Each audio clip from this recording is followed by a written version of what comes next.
For ever book heaven میں خوش آمدید ناول حالم، جس کی رائٹر ہے نمرہ احمد، اس کی یہ 35ویں ایپیسوڈ ہے۔ اور مجھے پتہ ہے کہ آپ لوگ یہی سمجھ رہے ہیں کہ میں تو بھول ہی گئی ہوں آپ لوگوں کو، اور اس ناول کو بھی، اور آپ لوگوں کو ناول دے ہی نہیں رہی ہوں۔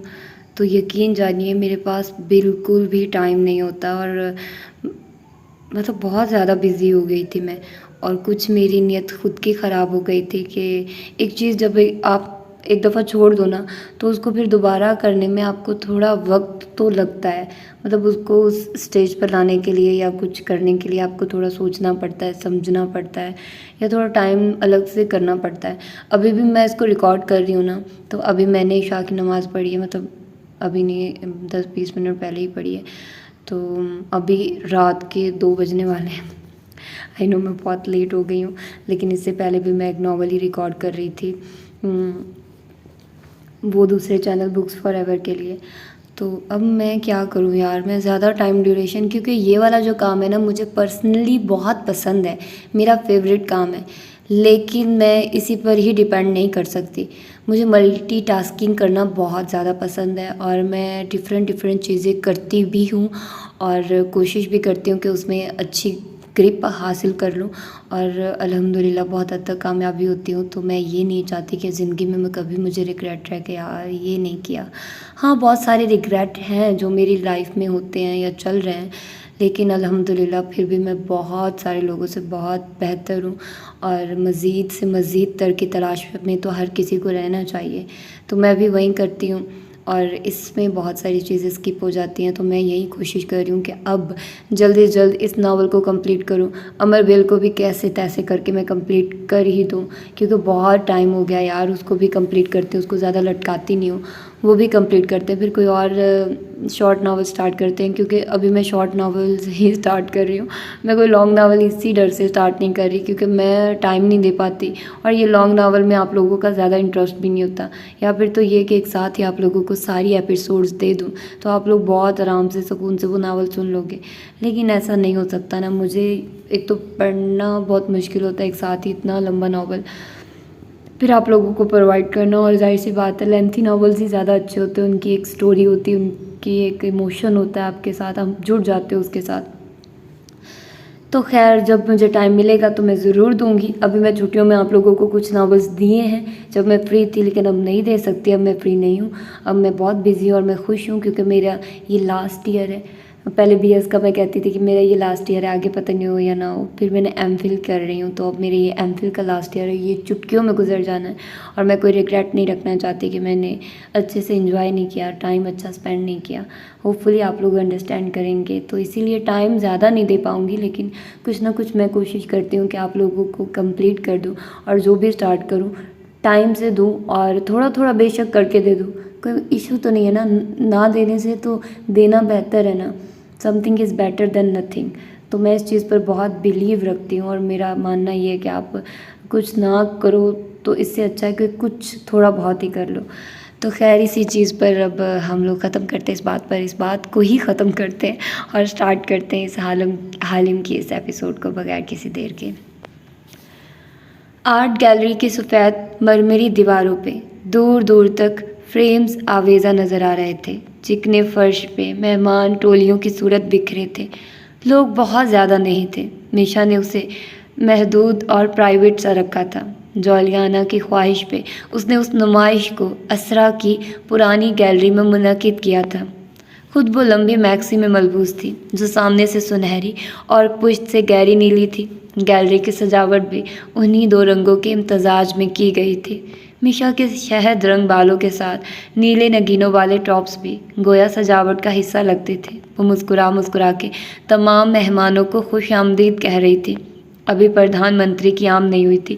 وہ کچھ دوستوں کو اپنی ایک فوٹوگراف کے بارے میں مسکرا کے کچھ بتا رہی تھی جب اس کی نظر پیچھے ایک نوبارڈ پہ پڑی۔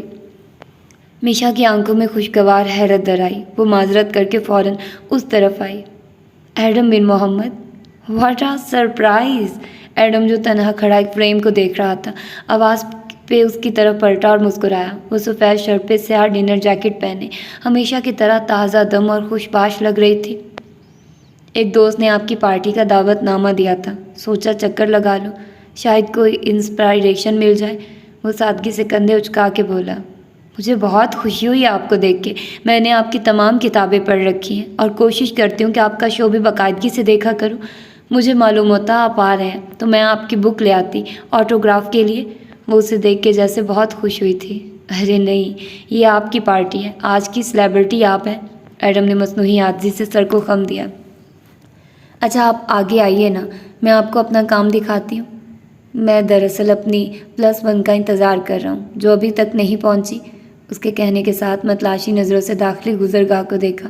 میشا مسکرا کے آگے بڑھنے لگی تو وہ جلدی سے بولا، مسز میشا، کیا ہم پہلے مل چکے ہیں؟ میں اور آپ؟ وہ ٹھہر کے اسے دیکھنے لگی۔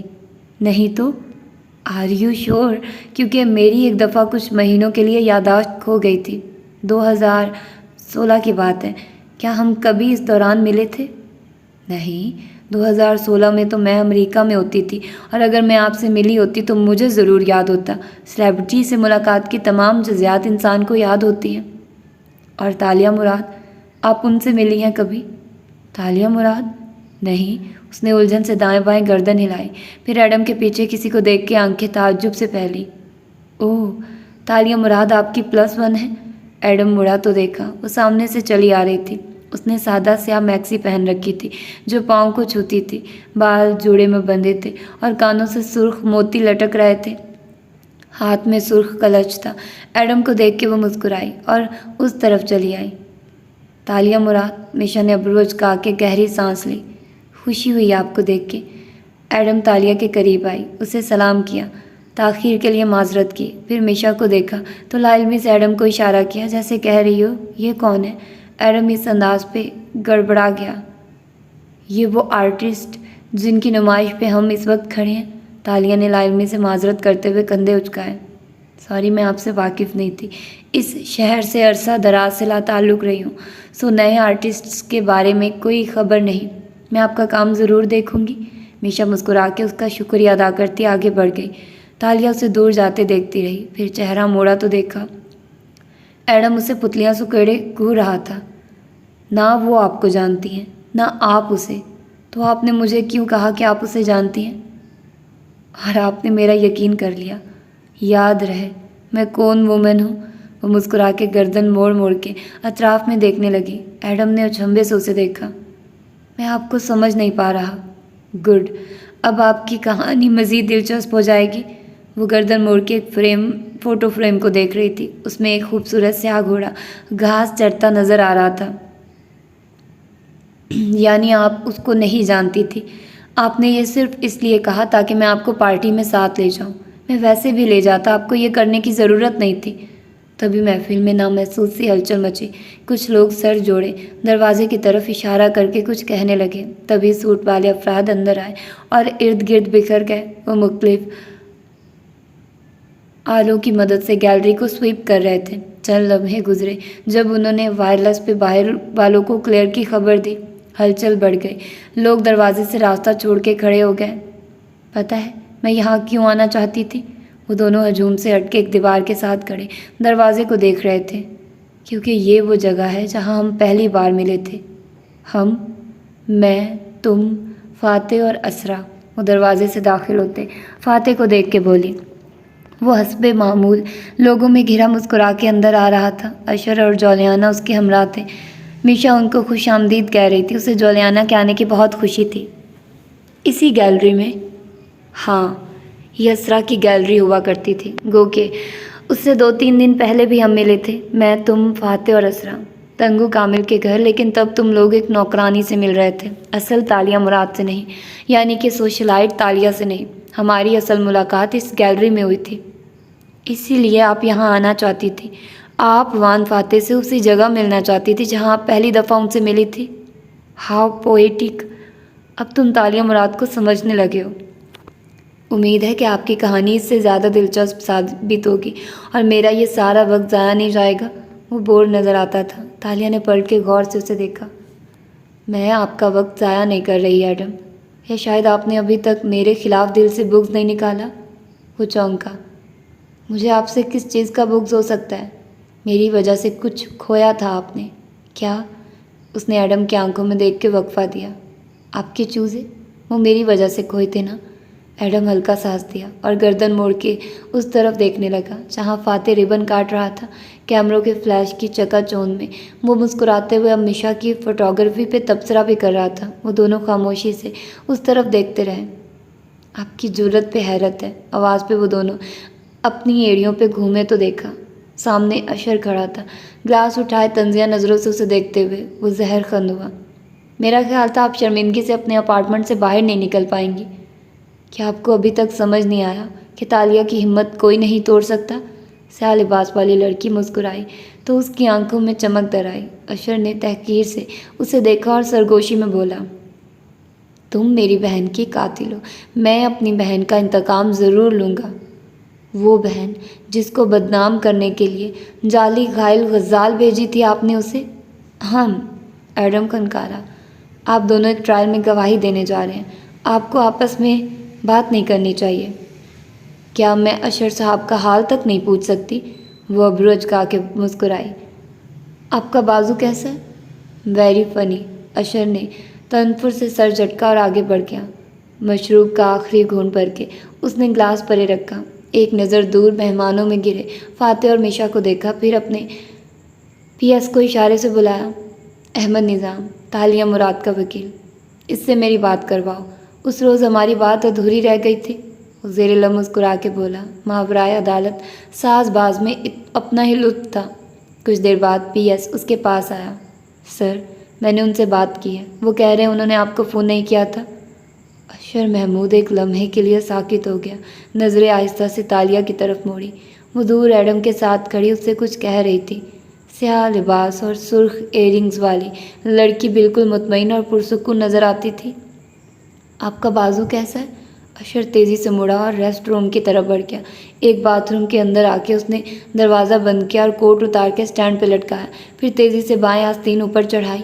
بازو پہ سرخ سا نشان نظر آ رہا تھا جو 2-3 دن سے اسے بار بار کھجانے پہ مجبور کر رہا تھا، جیسے کسی نے بے احتیاطی سے سرنج اندر گھسائی ہو۔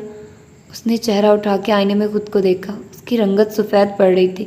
پھر اس نے موبائل نکالا اور وہ ویڈیو کھولی جو اسے ایک پولیس آفیسر نے بھیجی تھی۔ انٹروگیشن روم میں زخمی چہرے والی تالیہ کبھی خوف سے کہہ رہی تھی، اغوا کار، میں نے ان کی شکل نہیں دیکھی، انہوں نے ماسک پہن رکھے تھے۔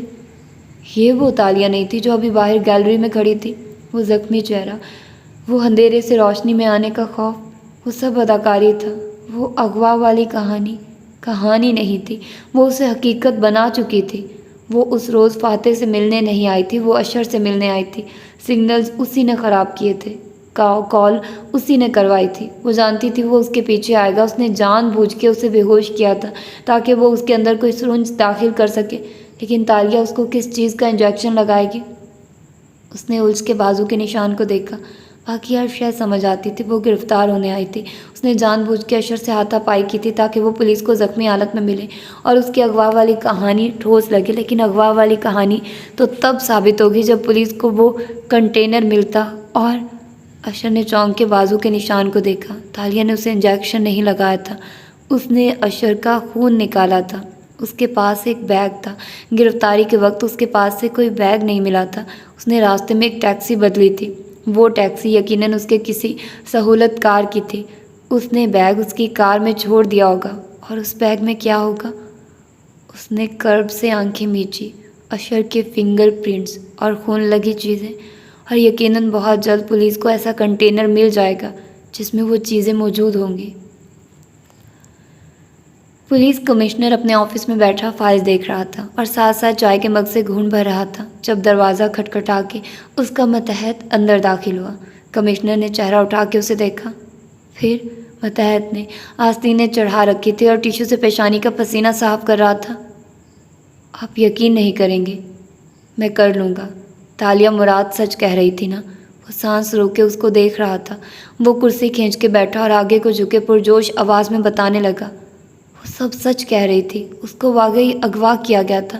آپ نے دیکھا، وہ روشنی سے اسی لیے خوف زدہ تھی کیونکہ اسے ایک لمبا عرصہ اندھیرے میں رکھا گیا تھا۔ میری ٹیم کو وہ کنٹینر مل گیا ہے اور اس کے وہیکل کا نمبر 7786 ہے، وہ آدھا سرخ ہے اور آدھا نیلا۔ کمشنر نے فائل بند کی اور مسکرا کے آگے ہوا، لیکن اگر یہ صرف ایک اتفاق ہوا؟ آگے تو سنیے۔ کنٹینر کے اندر خون کی دھاریں ہیں، جیسے کوئی زخمی حالت میں وہاں سے نکلا ہے۔ خون آلود پیر بھی ہے، ٹوٹی ہوئی ہتھ کڑی، خون آلود رسی، چند بال اور بہت سے فنگر پرنٹس ہمیں ملے ہیں۔ وہاں یقیناً کسی کو اغوا کر کے رکھا گیا تھا۔ اوکے، تمام سیمپلز لیب بھجوا دو، اور جیسے ہی ٹیسٹ رپورٹس آئیں مجھے اطلاع کرو۔ فورینسک سے کہو کہ اس کنٹینر کا اچھی طرح جائزہ لے، یہ کیس بہت دلچسپ ہو چکا ہے۔ آئی نو سر، وہ جوش سے کہتا اٹھ کھڑا ہوا۔ کمشنر نے پیچھے کو ٹیک لگائی اور جھرجھری لی، یعنی وہ لڑکی سچ کہہ رہی تھی۔ بہت دلچسپ۔ آرٹ گیلری میں مہمان اب ٹولیوں کی صورت آگے پیچھے فوٹو فریمز کا جائزہ لیتے نظر آ رہے تھے۔ پس منظر میں دھیمے سروں میں موسیقی بج رہی تھی، ڈرنکس اور سویٹس سرو کی جا رہی تھی۔ ایک ویٹر تالیہ اور ایڈم کے قریب ٹرے لے کر آیا تو ایڈم نے سویٹ کا ایک ٹکڑا اٹھا لیا۔ تالیہ نے مسکرا کے سر نفی میں ہلا دیا۔ وہ آگے بڑھ گیا۔ اشر تیز قدموں سے ان کے قریب آیا تو تالیہ نے مصنوعی حیرت سے اس کا غسیلا چہرہ دیکھا۔ آپ کو کیا ہوا؟ تم مجھے اپنے اغوا کے جرم میں فریم کر رہی ہو؟ ہاں، وہ سرگوشی میں غرایا۔ تم اس دن جان بوجھ کے گرفتار ہوئی تھی۔ تم نے میرے فنگر پرنٹس لیے، میرا خون لیا، میرا ڈی این اے۔ اب تم کسی کنٹینر پہ ڈال کے مجھے پھنسانا چاہ رہی ہو؟ اوہ واو! ایڈم نے لب گول کیے، چونک کے تالیہ کو دیکھا۔ اس نے مسکرا کے کندھے اچکا دیے۔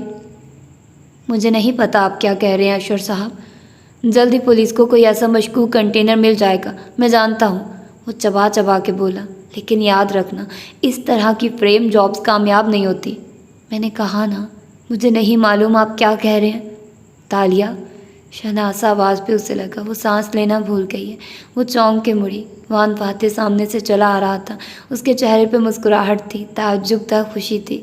پیچھے 2 گارڈز بھی تھے۔ اشر تن فن کرتا وہاں سے ہٹ گیا۔ وہ اب اشر کی طرف متوجہ بھی نہیں تھی۔ فاتح اس کے عین سامنے آ کھڑا ہوا۔ وہ دم سادے اسے دیکھے گئی۔ تالیہ، کیسی ہو؟ وہ نرم مسکراہٹ کے ساتھ پوچھ رہا تھا۔ 6 سال یا 6 دن، درمیان سے وقت کے سارے حساب کتاب غائب ہو گئے تھے۔ اس کے لب ہلکی سی مسکراہٹ میں ڈھلے۔ اچھی ہوں، وقت میرے ساتھ بہت مہربان رہا ہے۔ اور آپ؟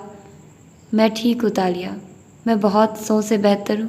مسکرا کے ہلکے سے شانے اچکائے۔ وہ اسے نظریں نہیں ہٹا پا رہا تھا۔ وہ ان نظروں میں اپنائیت تھی، محبت تھی، مسکراہٹ تھی۔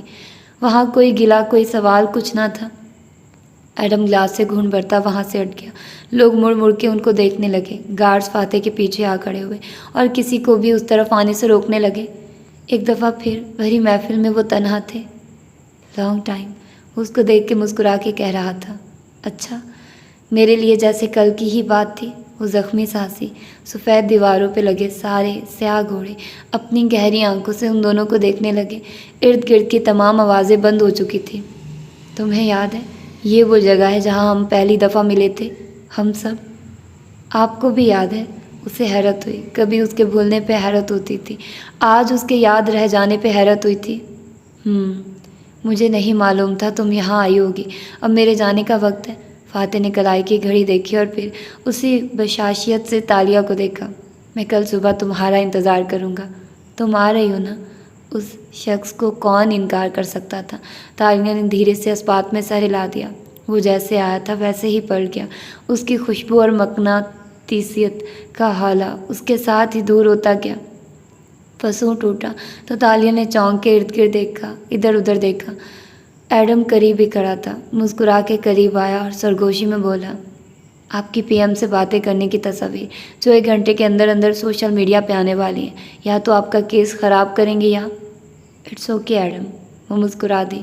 تالیہ اب کسی چیز سے نہیں ڈرتی، اور کندھے اچکا دیے۔ دور کھڑا اشر ابھی تک ان دونوں کو گھور رہا تھا۔ نمائش کے اختتام کے 3 گھنٹے بعد کوالالمپور کے ایک پوش علاقے میں بنے بنگلے کے باہر پولیس کی 3 گاڑیاں کھڑی تھیں۔ بنگلے کی کھڑکیوں کے شیشے ٹوٹے نظر آ رہے تھے اور دیواروں پہ سرخ پینٹ سے نازیبا کلمات لکھے دکھائی دے رہے تھے۔ یوں لگتا تھا کسی نے بنگلے پہ بری طرح حملہ کیا تھا۔ کہیں کہیں گولیوں کے راؤنڈز اور شیل بھی بکھرے تھے۔ پولیس اہلکار ہر جگہ بکھرے ان چیزوں کو اکٹھا کر رہے تھے اور متاثرہ حصوں کی تصاویر لے رہے تھے۔ اندر لاؤنج میں توڑ پھوڑ کے آثار واضح نظر آتے تھے۔ فرنیچر ادھر ادھر بکھرا تھا، ڈیکوریشن پیسز ٹوٹے پڑے تھے، پینٹنگز پھٹی ہوئی نیچے پھینکی گئی تھی۔